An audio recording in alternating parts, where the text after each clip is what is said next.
The moment that an entire community of investors and observers has been waiting decades for may have just officially begun. The International Monetary Fund and the government of Iraq have not merely reached another interim understanding or a tentative staff-level agreement, they have finalized a comprehensive deal. This is the seismic shift, the fundamental alteration of the playing field that changes everything for the Iraqi dinar. For years, the dialogue surrounding the dinar has been shrouded in speculation, fueled by hope, and often disconnected from the gritty realities of international finance and geopolitical stability. That era ends now. This finalized agreement between a sovereign nation and the world's premier financial watchdog represents a point of no return. It is the concrete, documented, and internationally sanctioned pathway that transitions the Iraqi dinar from a currency of potential to a currency of measurable, structured progression. The vague promises of a revaluation, or RV, are now being systematically replaced with the precise language of monetary reform, exchange rate regime modernization, and timeline-based benchmarks. This is not rumor mill fodder. This is the dry, impactful text of a binding economic program. The significance of this cannot be overstated for anyone holding, watching, or considering the IQD. It means the Central Bank of Iraq is no longer operating in a vacuum or solely under domestic political pressures. Its every move concerning the exchange rate will now be scrutinized, advised, and supported within a framework designed by the IMF for one ultimate purpose: to integrate Iraq's economy into the global mainstream in a stable and sustainable manner. This integration is impossible with an artificially managed or dysfunctional currency. Therefore, this deal is inherently the blueprint for the dinar's value correction. The core of this agreement hinges on a fundamental trade-off. Iraq receives critical financial support, technical expertise, and a signal of credibility to international markets. In return, it commits to a non-negotiable set of reforms that target the very heart of its economic distortions. Think of the Iraqi economy as a patient that has been surviving with a complex set of ailments. The IMF has now delivered a full diagnosis and a strict treatment plan. The symptoms, a wide gap between the official and parallel market rates, dependence on oil revenues, a bloated public sector and limited private sector growth, are all linked to the core issue of monetary policy and currency management. The treatment as outlined in this finalized deal involves painful but necessary medicine, reducing fiscal deficits, restructuring state-owned enterprises, enhancing transparency in public finances, and critically, reforming the banking sector to support a truly functional and unified exchange rate. This last point is the direct pipeline to dinar rate changes. A unified rate means eliminating the spread that has fueled the parallel market and allowed for arbitrage and corruption. It means establishing a single, credible price for the dinar that reflects its true market value, not a government-subsidized fiction. The timeline embedded in this deal is not about picking an arbitrary date for a revaluation event. It is about sequentially completing these prerequisite reforms so that when the rate adjustment happens, it is not a speculative spike but a controlled, deliberate step towards normalcy. For the individual investor or follower of Iraqi dinar news, this transforms the landscape of information. The speculative chatter about international conspiracies or hidden agendas loses all relevance. The conversation now shifts to tangible metrics. We must watch for the Central Bank of Iraq's quarterly reports on its foreign currency auctions. We must monitor the monthly data on the gap between the official and parallel market rates, a gap that must narrow consistently. We must follow the Iraqi government's progress on passing specific legislation, like the oil and gas law or banking sector modernization laws, which are likely part of this IMF program's structural benchmarks. Every piece of economic data out of Iraq, inflation figures, budget execution reports, foreign reserve levels, becomes a crucial piece of the puzzle. The timeline for rate changes is therefore not a secret. It is a function of this publicly trackable progress. It is conditional. The IMF will release tranches of financial support only upon the successful completion of these reviews. Each review passed brings Iraq one step closer to a monetary environment capable of sustaining a new, stronger, and unified exchange rate. This 2025 timeline is significant because it represents the first full calendar year under this rigorous program. It is the period where the foundational reforms will be aggressively implemented, setting the stage for the more visible, market-facing changes to the dinar's value, likely beginning with a further devaluation towards a unified rate before any strengthening can be sustainably engineered. This is the hard truth the deal reveals. Stability comes before strength. The path to a valuable dinar runs directly through a period of harsh economic discipline and market realism. The finalized IMF deal is the unequivocal start of that arduous, but finally clear journey. So, what does this IMF framework actually mean for the mechanical process of changing the Iraqi dinar's exchange rate? It means the Central Bank of Iraq, CBI, is now operating with a detailed playbook and a demanding coach on the sidelines. Historically, the CBI has used its daily foreign currency auctions as the primary tool to manage the dinar's value, effectively propping up the official rate by selling billions of dollars from Iraq's oil revenues. This created a distorted economy where access to cheap dollars at the official rate became a privilege, fueling corruption and a thriving black market where the real value of the dinar was significantly lower. The IMF deal systematically dismantles this dysfunctional system. The framework moves Iraq from a fixed but adjustable peg shrouded in opacity to a managed float with clear rules. In practical terms, this involves a multi-stage process that will define the 2025 timeline. The first stage, already underway, is the gradual reduction of the CBI's direct intervention in the currency market. You will see the amounts sold at auction decrease, and the conditions for accessing those dollars tighten significantly, targeting them only towards essential imports like food and medicine. This will inevitably cause pressure on the official rate, pushing it closer to the parallel market rate. This is not a cause for panic. It is a deliberate and necessary compression of the gap. The second stage, a cornerstone of the 2025 agenda, is the formal unification of the exchange rate. This will be a landmark announcement, likely coming once the gap between the two rates has narrowed to a single-digit percentage. Unification does not automatically mean a vastly stronger dinar. It means one coherent rate for all transactions in the economy. This unified rate will probably be set at a level that reflects the market's true valuation, which, based on current parallel rates, would mean a significant devaluation from the current official rate of 1320 IQD to $1. This will be a tough pill to swallow for the Iraqi public, causing short-term inflation for imported goods. The IMF deal anticipates this and ties financial support to the government implementing a robust social safety net to cushion the impact on the most vulnerable citizens. This painful step, however, is the essential surgery to remove the economic cancer of the dual-rate system. It creates honesty in pricing, eliminates arbitrage, and tells the world that Iraq is serious about joining the global economic order. Following unification, the third stage begins, allowing the new unified rate to move within a controlled band based on a basket of currencies and Iraq's economic indicators. This is the managed float. The CBI will intervene only to prevent wild, destabilizing volatility, not to defend an arbitrary number. The value of the dinar will then start to genuinely reflect Iraq's economic health, its balance of payments, inflation control, and foreign reserve levels. This is where the clear timeline emerges. The IMF program operates on quarterly reviews. Each review assesses whether Iraq has met specific performance criteria. Key criteria directly impacting the exchange rate include achieving a specific level of foreign reserves, maintaining inflation below a certain threshold, and demonstrating a sustainable reduction in the fiscal deficit. As Iraq passes these reviews, it gains credibility. This credibility is the bedrock upon which a stronger dinar will eventually be built. Think of 2025 as the year of heavy lifting. It is the year the dual-rate system is buried. It is the year the banking sector undergoes forced modernization to handle a real international currency. It is the year the budget is balanced not on the fiction of cheap dollars, but on real fiscal discipline. The actual strengthening of the dinar, the increase in its value against the dollar, is a later phase objective, contingent on this foundational work holding firm. It will come from attracting foreign direct investment into non-oil sectors, which requires a stable and predictable currency. It will come from a diversified export economy, not a sole reliance on crude oil. The IMF framework makes this future possible by forcing the difficult present. For investors, this means the speculative RV of overnight riches is a fantasy replaced by a sober reality of gradual, economically justified appreciation over years, not days. The 2025 timeline is for laying the unshakable foundation.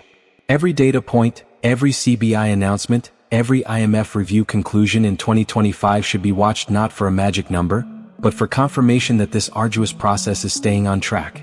The deal's credibility stems from its conditionality. Nothing is given freely. Every step forward on the exchange rate is earned through verified reform. This is how modern economies are built, and for the first time, Iraq is fully committed to that textbook under the IMF's unwavering gaze. The finalization of this deal sends a deafening signal to global financial institutions, sovereign wealth funds, and major multinational corporations that have been watching Iraq from the sidelines with a mixture of interest and deep caution. Their perspective has now shifted from if to when and how. This external scrutiny is a powerful new force that will accelerate the dinar's journey. When the IMF stamps its approval on a country's economic program, it acts as a seal of credibility, a risk-reducing signal for other entities. The World Bank and regional development banks will align their programs and funding with the IMF's benchmarks. International rating agencies like Moody's or S&P will factor this disciplined framework into their sovereign credit assessments for Iraq, which could lead to upgraded outlooks from stable to positive as reviews are passed. Even more impactful will be the attention from correspondent banks, the large international banks that facilitate cross-border transactions. For years, Iraq has suffered from a de-risking phenomenon, where global banks, fearing money laundering and sanctions violations, have severed or restricted relationships with Iraqi banks. This has crippled Iraq's access to the global financial system, making legitimate international trade and investment agonizingly difficult and reinforcing the dinar's isolation. The IMF program directly attacks this problem by mandating stringent anti-money laundering (AML) and combating the financing of terrorism (CFT) protocols for the Iraqi banking sector. As Iraq demonstrates compliance with these international standards, a non-negotiable part of the deal, correspondent banks will begin to re-engage. This re-engagement is the practical lifeline the dinar needs. It means an Iraqi company can more easily receive payment for exported goods in dollars and convert them to dinar through a transparent banking channel. It means a foreign investor can confidently transfer funds into Iraq to start a project, knowing the banking system is monitored and secure. This influx of legitimate foreign currency through formal channels boosts the dinar's liquidity and demand in the real economy, not the speculative black market. It creates a virtuous cycle. Improved banking credibility attracts foreign exchange, which strengthens the central bank's reserves, which allows for greater exchange rate stability, which in turn attracts more investment. The IMF deal is the catalyst that kicks off this entire cycle by providing the external validation and the enforced roadmap that the international financial community requires to trust Iraq again. Furthermore, this deal reframes Iraq's narrative from a perpetually war-torn oil-dependent state to a nation undergoing a structured, supervised economic transformation. Sovereign wealth funds from the Gulf, looking for strategic diversification and regional stability, will now have a clearer framework to evaluate long-term investments in Iraqi infrastructure, agriculture, or industry. These investments would bring billions of dollars into the country, not as hot money seeking a quick currency trade, but as patient capital-building assets. This type of capital supports a strong currency because it is invested for decades, creating jobs, generating exportable goods, and broadening the tax base. It reduces Iraq's existential dependence on oil revenues, which are volatile and dollar-denominated. As the non-oil sector grows, the demand for dinar for domestic transactions and salaries increases, intrinsically boosting its value. The IMF timeline, therefore, is not just about the central bank's actions. It is about unlocking these massive, transformative financial flows that have been waiting for a sign of seriousness. Every quarterly review passed is a green light that flashes to these global players. The RV speculation of the past is replaced by the risk assessment of the future. Analysts in London, New York, and Hong Kong will now be building financial models based on Iraq's IMF performance metrics, not internet rumors. Their calculations will project dinar valuation based on projected oil production, fiscal break-even prices, debt-to-GDP ratios, and foreign reserve adequacy, all factors meticulously outlined in the IMF program. This is the ultimate form of credibility, being analyzed by cold, hard financial logic. For the individual dinar holder, this means the currency's fate is now tied to the measurable pace of Iraq's re-entry into the global financial mainstream. The agonizing wait for news is over. It has been replaced by a schedule of publishable, debatable economic data. The suspense is no longer about a secret meeting. It's about whether Iraq's parliament will pass a critical banking law on time, or if the Ministry of Oil will meet its revenue target for the quarter. The game has changed entirely, becoming more transparent, more technical, and ultimately more real. For you, the investor or observer who has followed the Iraqi dinar saga through years of hope and uncertainty, this finalized IMF deal demands a complete and immediate reset of your strategy and mindset. The era of passive waiting for an announcement from an obscure source is conclusively finished. You are now an active monitor of a publicly available economic program. Your engagement must shift from forums discussing rumors to closely following the official channels of the International Monetary Fund, the Central Bank of Iraq, and Iraq's Ministry of Finance. The key documents are the IMF's press release on the deal, the subsequent staff report, which will contain granular details, and the letter of intent from the Iraqi authorities outlining their commitments. These are not exciting reads, but they are the source code for everything that will happen to the dinar's value. Within these documents, you will find the specific quantitative performance criteria, QPCs, and structural benchmarks, SBs, that form the timeline. QPCs are hard numbers, minimum levels of net international reserves, ceilings on government borrowing, etc. SBs are actions: implement a new mechanism for targeted subsidies, approve a banking law by Parliament, conduct an audit of state-owned enterprises. Your 2025 calendar should be marked with the approximate dates of the first and second IMF reviews. Progress on these SBs and adherence to these QPCs is the timeline for rate changes. Understanding this, your analysis must become fundamentally macroeconomic. You need to watch for Iraq's monthly oil export figures and the global price of Brent crude, as oil revenue funds the entire reform process. You must track the CBI's weekly foreign currency auction results. Are the amounts decreasing? Is the exchange rate offered moving? You should follow the periodic statements from the CBI governor and the Iraqi finance minister. Their language will evolve from general promises to specific updates on program implementation. Most crucially, you must dispassionately observe the planned devaluation and unification process. This will be presented by critics as a failure or a crash. You must recognize it for what it is: the essential, painful, and deliberate first step prescribed by the IMF to establish a realistic baseline. If you are holding dinar, your expectation should not be of a sudden windfall in 2025, but of the currency finally entering a transparent and governed process where its long-term strengthening will be based on real economic growth, not speculation. This is how successful currencies are built. The deal also starkly outlines the risks. If Iraq's political factions balk at the reforms, say refusing to cut popular subsidies or fighting over banking sector control, the program could go off track. The IMF would suspend disbursements, credibility would evaporate, and the dinar would likely plunge in chaos on the parallel market. Your investment thesis now hinges on Iraqi political will as much as economic theory. Therefore, your role is to be an informed auditor of this process. The clear timeline is a sequence of cause and effect, not a countdown to a single day. The first major milestone will be the successful completion of the first review, likely in mid-2025. This will signal that the initial tough measures, perhaps including the first major move towards rate unification, have been accepted and implemented.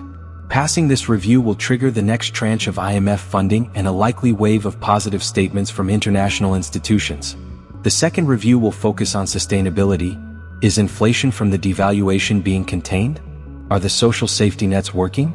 Is the banking sector reform advancing? Each past review builds a stronger case for the managed float to operate smoothly, attracting the foreign investment that leads to genuine organic appreciation of the dinar. This is a multi-year journey, with 2025 as the critical, action-packed first year of execution. The speculative RV community will likely fracture between those who can adapt to this new, complex reality and those who cling to the old myths. The information that matters will no longer be secretive. It will be technical, public, and require patience to interpret. This is the new landscape. The hook is no longer a mysterious prediction. It is the historic, finalized signature on an IMF deal that binds Iraq to a universal standard of monetary conduct. The promise is no longer vague wealth. It is the credible, if arduous, path to normalizing a national currency. Your call to action is immediate and unambiguous. Become a student of this process. Bookmark the IMF-Iraq country page. Follow the Central Bank of Iraq's official website for its financial stability reports. Learn the terminology of standby arrangements and extended fund facilities. Shift your conversations from "what did you hear?" to "what does the latest reserve data show?" The responsibility for understanding the investment has shifted from gurus to you, armed with primary sources. The final, most important call to action is this: measure progress by facts, not feelings. Let the successful completion of IMF reviews, the narrowing of the exchange rate gap, and the passage of key laws be your only metrics of hope. This deal has lifted the Iraqi dinar from the shadows of speculation into the daylight of international finance. Your task is to follow it into that light with clear eyes and a disciplined mind. The timeline is public. The rules are written. The journey for the dinar, and for you as an informed observer, begins right now, in the detailed, unglamorous, and utterly real world of economic reform. Stay focused, stay critical, and let the official data guide you every step of the way through 2025 and beyond.